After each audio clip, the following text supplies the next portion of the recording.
I'm mad because I have a 5-year-old son. I'm mad because it's not supposed to smell. That's what they were saying to us at the beginning. And they're supposed to double the weed, so it's just going to be worse after. The cannabis plant has a particular scent and aroma, like many other plants that we find in the nature. This is a scent, this is an aroma that in itself is very harmless.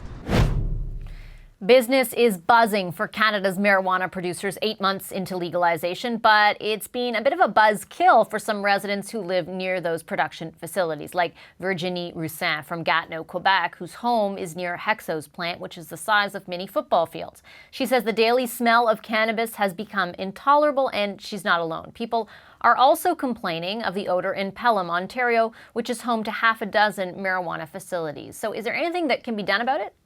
Marvin Junkin is the mayor of Pelham, Ontario, and that's where he joins us right now via FaceTime. Hi, Mayor. Great to see you. Great to be here, and I can't see you, but I can hear you fine. You can hear me. Okay, good. I wanted to start off by asking you, how frequent are the complaints that you're getting or that you're hearing about regarding the odor from cannabis facilities? Yes, last fall they were very numerous. I'd say probably 3 or 4 a day. The one company that we were getting most of the complaints from, they must be doing something a little different, because the complaints have tapered off quite a bit this spring. And we hope that the complaints stay at the level they are now, which is probably only 1 or 2 every couple of weeks now, and on that particular one. So are you considering taking any kind of action, or are you waiting to see how the numbers hedge out? No, we have, last October, we implemented what was known as an interim control bylaw, which prohibited any new companies from setting up business in the town. That runs out October 15th. We hope between now and October 15th, we have established a committee that will bring to council ideas, suggestions, so that we can put a couple of bylaws in place so that any new businesses will have a set of rules to go by. Should you have had, I guess, those bylaws in place prior to the original ones? Yes, of course, hindsight is 20/20.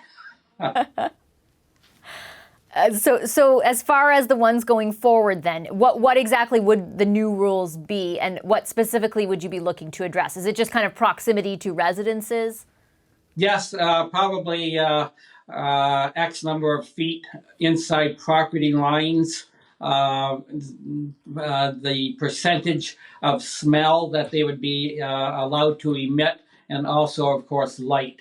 The big one here seems to be the continuous smell from another operation that we have in town.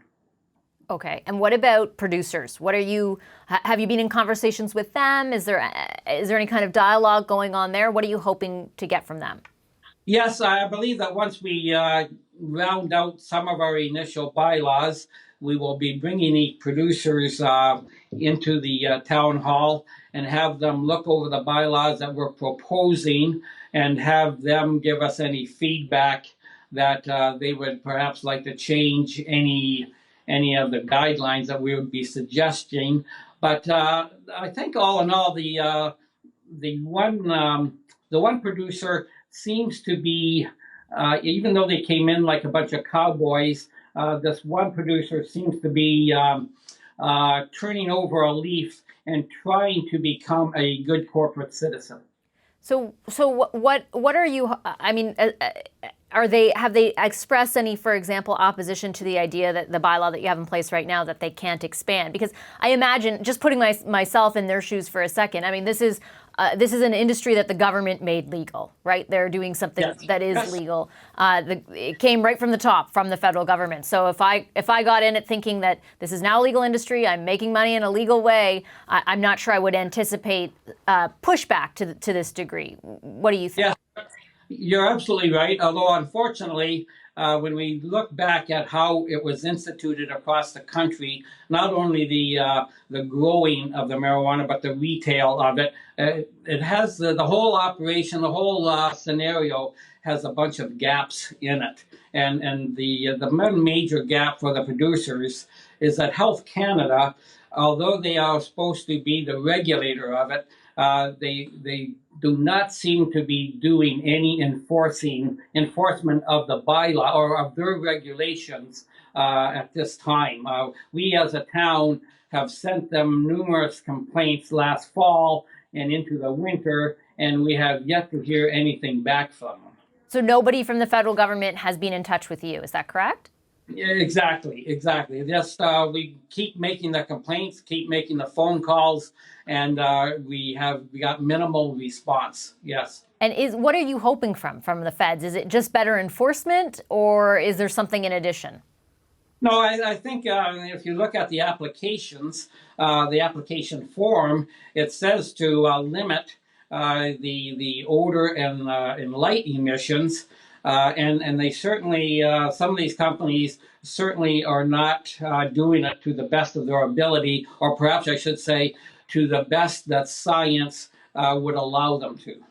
And just before I let you go, I went on a tour of one of them about a year ago over in Gatineau. I'm wondering what it exactly, if you can describe for our viewers what it smells like, because I smelled it didn't smell like when people are, smoking it outside of my condo right now, which happens all the time lately. And I get that. I can smell that. It smelled different. It smelled like a greenhouse, I guess, to some degree. It was a different smell, but it didn't smell like somebody was smoking weed right in front of me. So I'm just wondering if you can describe what is the smell like that's so egregious for people in your community? Well, yeah, just and it only smells right at the bud stage, so about the last 3 weeks of growth, just before they harvest it. But doesn't make any difference because most of these outfits, of course, are continuous grow, so they are emitting. If they are emitting fumes, they are continuous, and it's like having probably a herd. I don't know if it's a herd or a flock or whatever it is. A bunch, let's say, a bunch of skunks in the neighborhood, and they refuse to move. Okay, well, that sums it up. Thank you, Mr. Junkin. That's Mayor Marvin Junkin of Pelham, Ontario. Thank you very much. Bye. And we also reached out to Health Canada to ask them how they do enforce odor regulations for pot producers. In an emailed response, they said, in part, federal license holders must ensure that they have sufficient air filtration in areas where cannabis is present to prevent the escape of odors. All issues and complaints brought to Health Canada's attention are taken seriously. Health Canada would take appropriate action to correct any potential non-compliance with the cannabis regulations. Hi, I'm Vashi Capellos, host of Power in Politics. See more of our show by subscribing to the CBC News channel or click the link for another video. Thanks for watching.